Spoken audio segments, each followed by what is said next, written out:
Fala pessoal, sejam muito bem-vindos ao segundo episódio do quadro Sem Nome, mas é por uma boa causa. Vocês que vão escolher o nome, então deixem aqui nos comentários que o melhor nome será o nome do quadro.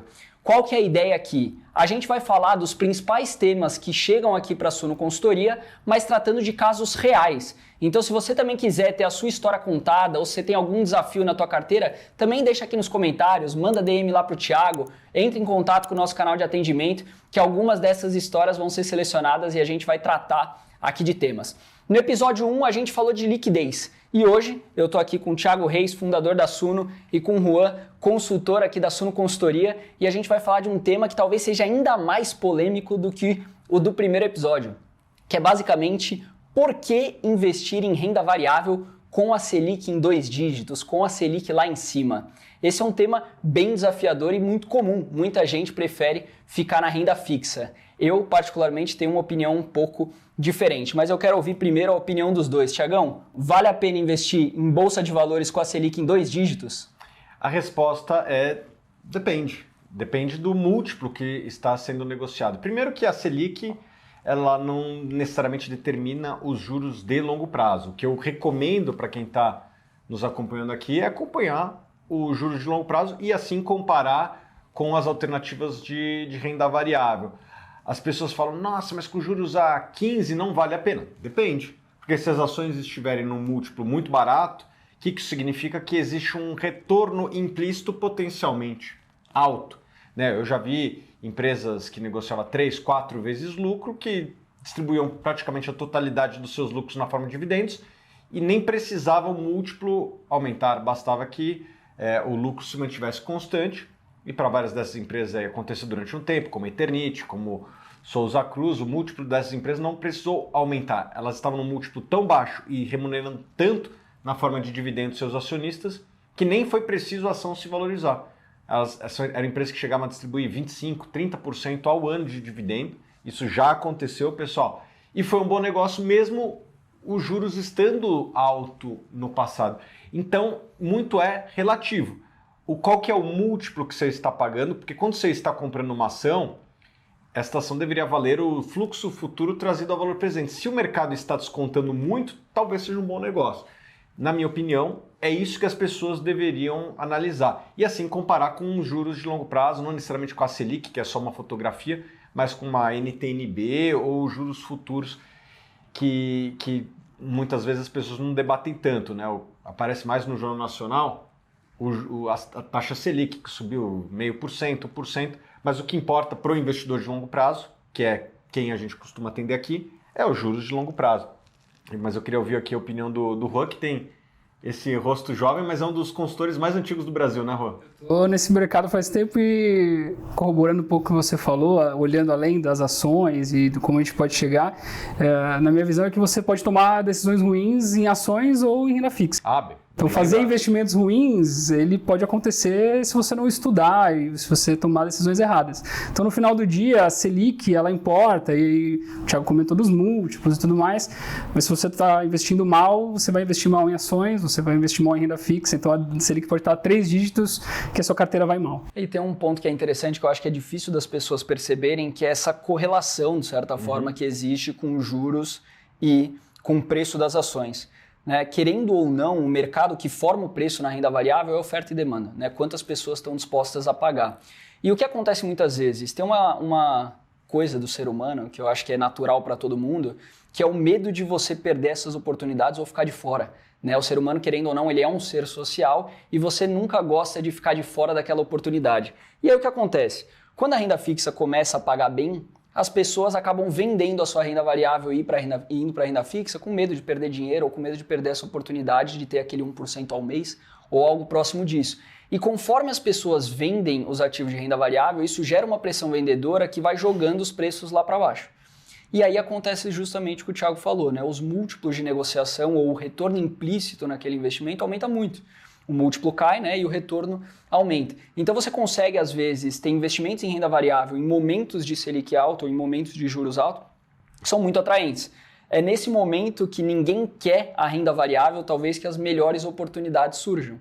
E muitas vezes o investidor ele investe olhando pro retrovisor e não pro para-brisa. E olhar para trás é muito perigoso nos investimentos, né? Porque você muito provavelmente vai olhar a bolsa caindo e aí você não quer comprar, sendo que talvez seja a melhor oportunidade. E o inverso também é verdadeiro. Você olha a bolsa subindo e você quer comprar e às vezes já é tarde demais, né? Você vai comprar ativos mal precificados, ativos muito caros. Então a máxima talvez nos investimentos é compre na baixa e venda na alta, e as pessoas muitas vezes fazem o inverso justamente por olhar para trás. Então, se me perguntam, vale a pena investir em renda variável com a Selic em 2 dígitos, né, com a Selic alta? Para mim, é muito o que o Thiago falou, é caso a caso, depende do ativo que você está investindo, que o Juan concorda, mas ao mesmo tempo, talvez as melhores oportunidades de investimento aconteçam em momentos de juros altos, em momento onde a bolsa esteja mal precificada, muito porque as pessoas não querem investir naquele tipo de ativo. É incrível como os investidores costumam chegar atrasado, né? Você pega muita carteira de cliente que só passa por ciclo ruim, porque ele sempre chega, é o último a chegar na festa, sempre compra ações no pior momento possível. Na minha opinião, os investidores se dariam melhor se eles tivessem uma carteira quase que constante. Qual que é o seu objetivo? Qual que é a sua ambição? Qual que é o seu perfil de risco? Cara, monta uma carteira, vai ter 30% renda fixa, 20% em ações brasileiras, 20% em fundos imobiliários e 30% em ações estrangeiras. Vamos supor aqui uma carteira teórica qualquer. Fica com essa alocação ao longo do tempo, ao longo do ciclo. O problema é que as pessoas, elas veem que teve uma categoria que foi muito bem nos últimos 2 anos, e daí vai tudo para lá, e daí tira dinheiro da outra, e daí essa outra categoria vai bem, daqui a pouco ele está tirando dinheiro daquela categoria que ele tinha botado dinheiro lá atrás, achando que ia ter um bom retorno e acaba não tendo. As pessoas, elas tendem a achar que o retorno dos últimos 12, 24 meses vai ser o mesmo dos próximos 12 e 24 meses. A gente está vendo isso esse ano. No final do ano passado, né, com o dólar a 6,30, o Ibovespa ali na casa dos 115, 120 mil pontos, e IFIX numa queda brutal, as pessoas falavam aí nas redes sociais, não vale a pena investir em ações, não vale a pena investir em fundos imobiliários. E o que aconteceu de lá para cá? O dólar desabou, né? Foi de 6,30 para 5,50, que está hoje, no momento que a gente está gravando. O Ibovespa em dólar deve ser a bolsa que mais sobe no ano, o IFIX também está na máxima, ou próximo da máxima histórica. Então, as pessoas, elas tendem a achar que um investimento é ruim só porque ele caiu nos últimos 12 meses. Mas, às vezes, o fato dele ter caído nos últimos 12 meses tornou ele barato, que vai fazer ele performar muito bem. Isso me lembra muito a história do Peter Lynch, né, que foi gestor da Fidelity, do Magellan Fund, e ele geriu durante 13 anos esse fundo e teve um retorno histórico absurdo, assim, 28% ao ano. O capital, se fosse investido no primeiro ano e esperado esses 13 anos, teria multiplicado em muitas e muitas vezes, sendo que 4 a cada 5 cotistas perdeu dinheiro investindo no fundo. Então, 80% dos investidores perdeu dinheiro justamente pelo que você comentou. Então, ele olhava o retorno dos últimos 12 meses, era um retorno alto, ele ia lá e botava dinheiro. Aí o fundo caía, ele vendia. Aí ele esperava um ano, o fundo subia, ele comprava de novo, justamente porque ele estava investindo olhando no retrovisor e não olhando para frente no para-brisa. Então, é bem complexo a pessoa achar, por exemplo, né, que com juros altos a bolsa não é interessante, sendo que muitas vezes vai acontecer justamente isso. Você olha na janela de 12 meses, você tem retornos baixos, justamente porque os ativos estão baratos e talvez seja o melhor momento para investir. Então esse dilema de investir, ficar mudando de classe, mudando o seu objetivo e teu perfil, é muito complexo, porque muitas vezes é aí que você perde. Então eu concordo com essa posição de, primeiro, defina com clareza teus objetivos, se conheça, né? Defina o teu perfil de investimento, você aguenta a volatilidade, não aguenta, você é mais conservador ou não é, e a partir desse momento, quando você tem uma estratégia clara, fica muito mais fácil de você passar por o que é o Brasil, né? Uma montanha-russa, querendo ou não, macroeconômica, de juros, política e etc. Se o investidor não consegue fazer isso sozinho, puxando a sardinha, a consultoria está aqui para isso, né? A grande parte do nosso trabalho é conseguir fazer com que o cliente se mantenha naquele plano que foi traçado para alcançar os objetivos. Então, grande parte do trabalho do consultor é um trabalho psicológico, assim, de cuidar, de deixar o cliente não tomar grandes decisões em momentos ruins. Então, se você não tem essa disciplina de fazer o que o Thiago e o Monte falou, contrate a consultoria da Suno, porque a gente vai te ajudar. Até nesse ponto, o time preparou aqui, se você passa por problemas como esse, a gente criou aqui o que a gente está chamando da bússola do investidor, que é a partir do teu objetivo de aposentadoria, patrimônio, quanto que você quer gastar, para você entender mais ou menos o prazo médio que isso vai levar e se você está em linha com o que você espera ou não. Então, Então eu vou deixar aqui um QR Code para você poder preencher e eventualmente, inclusive, o time de consultores pode entrar em contato para fazer uma análise personalizada da tua carteira para te ajudar a chegar lá. Mas o objetivo desse quadro era falar de temas com casos reais, né? Não necessariamente só dar a nossa opinião sobre o assunto polêmico, mas também falar de casos reais. Então eu vou pedir, Juan, para você ler a carta que a gente recebeu. E antes de ler, se você quiser também ter a sua história contada aqui ou quiser ajuda com a tua história, deixa aqui nos comentários a sua história. Se você não se sentir à vontade, manda lá na DM do Instagram do Thiago a tua história, que muito provavelmente ela pode ser contada aqui. Mas vai lá. Bora lá. Fala, Thiago e equipe, tudo certo? Tudo certo. Queria começar dizendo que adorei a proposta do novo quadro. A gente vê tanta gente fingindo controle, que é bom ter um espaço para falar dos dilemas de verdade. Se me permitem, deixo aqui minha sugestão de nome. Onde foi que eu errei? Legal, é um bom nome, é um bom nome. Acompanho você há algum tempo na internet, no começo era só curiosidade, hoje virou quase uma necessidade. Sinto que quanto mais eu aprendo, mais percebo que talvez eu tenha feito as escolhas erradas por muito tempo. Sou médico, tenho 45 anos, sou casado, pai de um menino de 10 anos, sempre fui muito cuidadoso com o meu dinheiro, talvez até demais, por anos segui o caminho que parecia o mais seguro. Escutei o gerente do banco, procurei não arriscar muito, evitei a bolsa.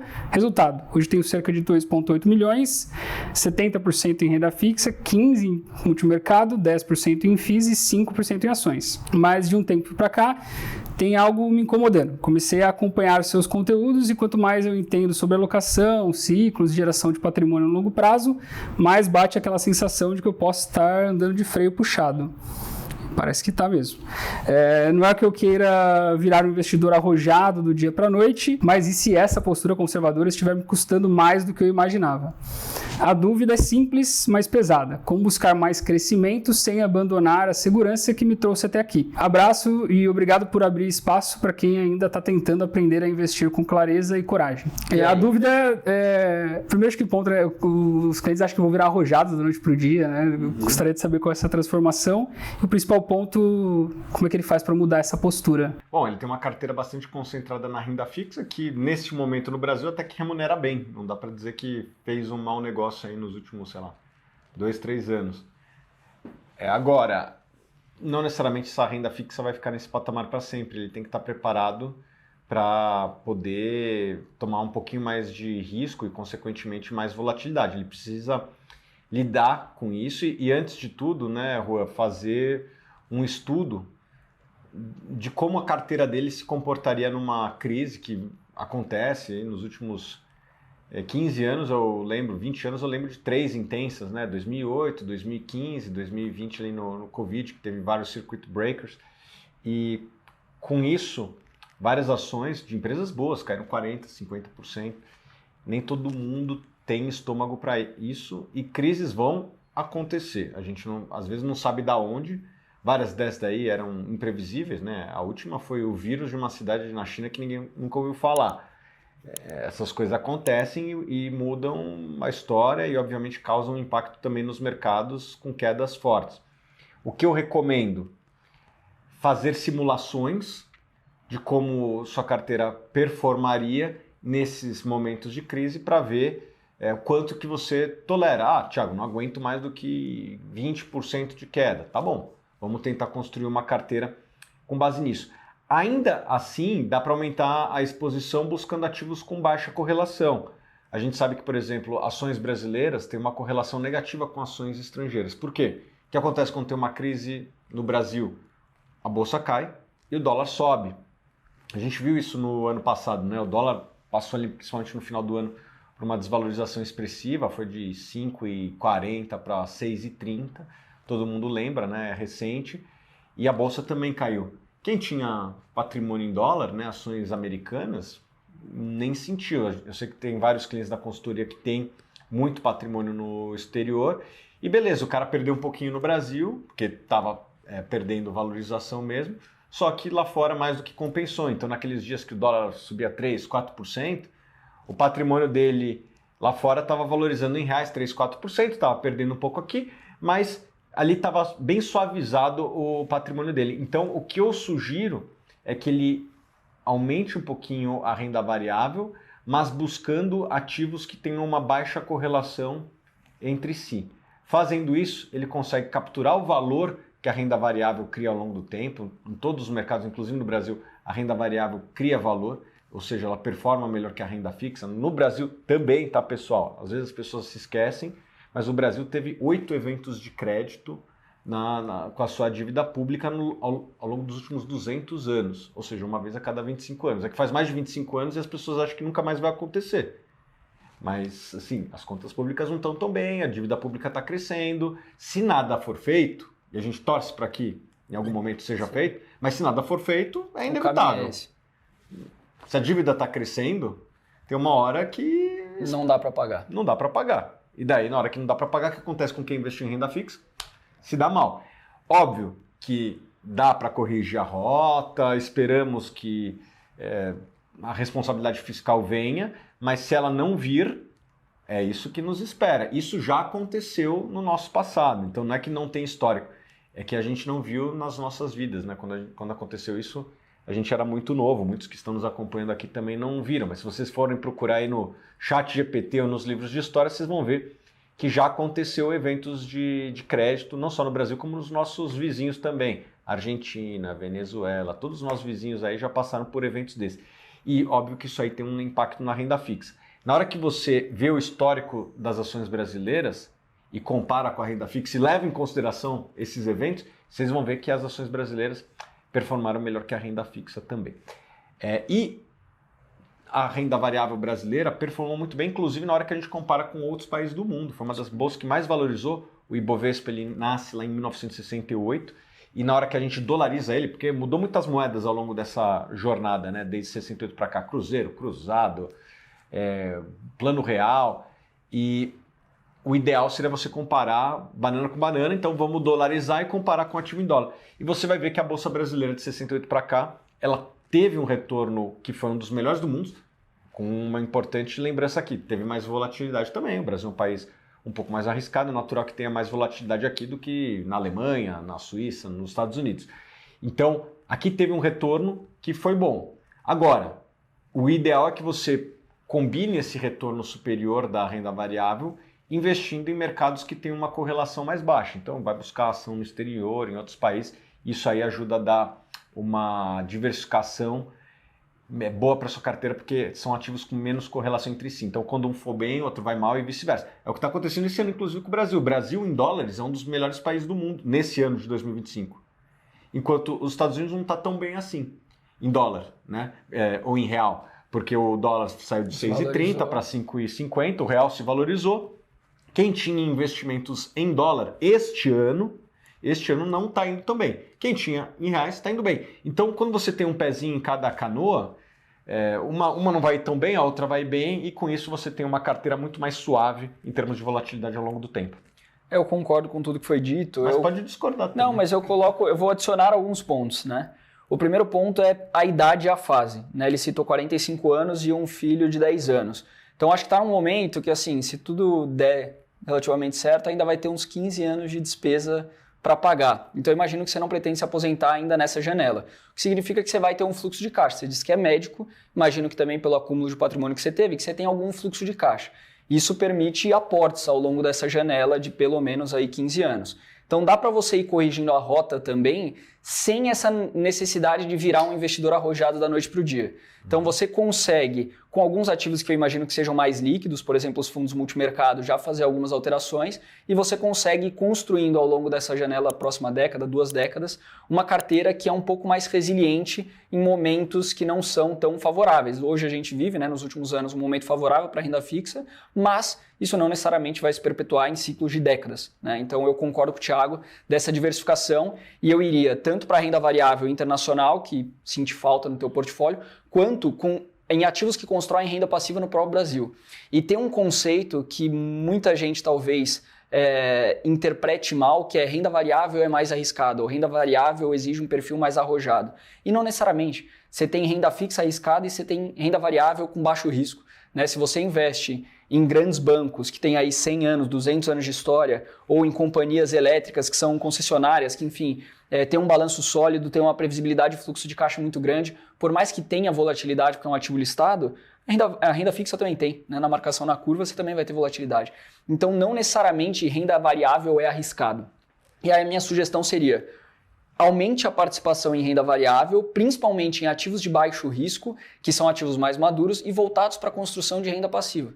Porque assim, ao longo desses próximos 15, 20, 25 anos que eu imagino que você ainda vai trabalhar, você vai conseguir construir uma aposentadoria a partir dos seus investimentos e pelo montante que você já tem, e aí, óbvio, não vamos prometer rentabilidade, né? Mas se você tiver uma rentabilidade aí de 10% ao ano, você dobra o teu patrimônio a cada 7 anos. Se pegar essa janela de 15 anos, a gente está falando vezes 4, né? Só esses 2 milhões e 800 que você tem já passam de 10 milhões, fora os aportes que eu imagino que você consiga fazer. Então dá para você construir um patrimônio legal, uma aposentadoria legal, mudando um pouco o perfil e capturando essa oportunidade que você, pelo que você disse, deixou de capturar ao longo dos últimos anos. Então eu iria para esse caminho, diversificação no exterior, aumento de participação em renda variável e principalmente porque você não está habituado com isso, uma renda variável de baixo risco. Então vai para fundo imobiliário AAA, vai para fundo de papel high grade, não high yield, vai para fundo de tijolo sólido, vai investir em ações, vai em elétricas, vai em bancos, ações que não necessariamente vão ser uma mega oportunidade, muito provavelmente elas já vão ser melhor precificadas justamente porque são business mais maduros, mas também vão entregar menos volatilidade, vão te entregar dividendos, vão te entregar um pezinho na renda variável, mas sem tomar aquele risco de investir numa small cap maluca que você não conhece. Então eu iria mais para esse caminho.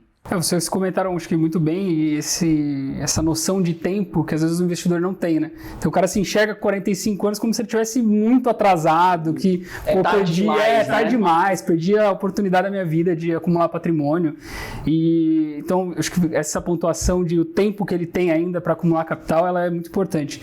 Lembrando que o Warren Buffett, mais de 95% do patrimônio dele foi acumulado depois dos 65 anos. Hoje já, acho que depois dos 90 anos, né? Nos últimos 5 anos, ele fazendo 15% ao ano, mais que, sei lá, quase dobra. Então, metade do patrimônio vem dos últimos 10 anos. Depois dos 90 anos. Exato. Se perguntar para ele vai achar, para quem escreveu a carta, vai achar que está super velho ainda para acumular patrimônio. E outra coisa é a exposição no exterior, que de fato uma carteira com 2,8 milhões, naturalmente a gente já espera alguma exposição no exterior, e não necessariamente em renda variável, a gente tem alguns outros veículos para, se você tem esse medo de se expor lá fora, de ficar mais arrojado da noite para o dia, acho que a gente tem outros veículos, mas acho que a mensagem no final é que você vai sempre ter medo daquilo que você não entende. Então, acho que a primeira lição de casa que você tem que fazer, além de estruturar um portfólio e ter mais clareza nos seus objetivos, também é estudar aquilo que você vai entrar. Então, se você vai entrar em alguma ação, alguma coisa, estuda, e a mesma coisa você deve fazer com as suas rendas fixas. Então, provavelmente, esse cara, alta probabilidade dele ter tido uma Americanas na carteira, que ele achava que era mega segura, e da noite pro dia as coisas acontecem. Então, tudo parece mais arriscado quanto você não estuda muito sobre o ativo. Então, acho que depois que você adquirir um pouco mais de conhecimento, você vai ver que as coisas são mais simples do que parecem, na verdade. Legal. Pessoal, a gente vai ficando por aqui, mas eu queria fazer 2 pedidos para vocês. Primeiro, feedbacks. É um quadro novo, a gente quer comentários, a gente quer entender se vocês estão gostando, se vocês não estão gostando, o que a gente pode mudar e acrescentar. E se você quer ter a sua história contada aqui, ou se você está passando por dificuldades similares, chama o Thiago lá no DM do Instagram, que a gente vai te responder, a gente vai te atender. E quem sabe você não é convidado, inclusive, para participar do quadro. E o último ponto esse quadro ainda não tem nome, justamente porque é você que vai escolher o nome. Então deixa aqui o nome, agora que você já conhece um pouco mais, e a gente se vê no próximo episódio.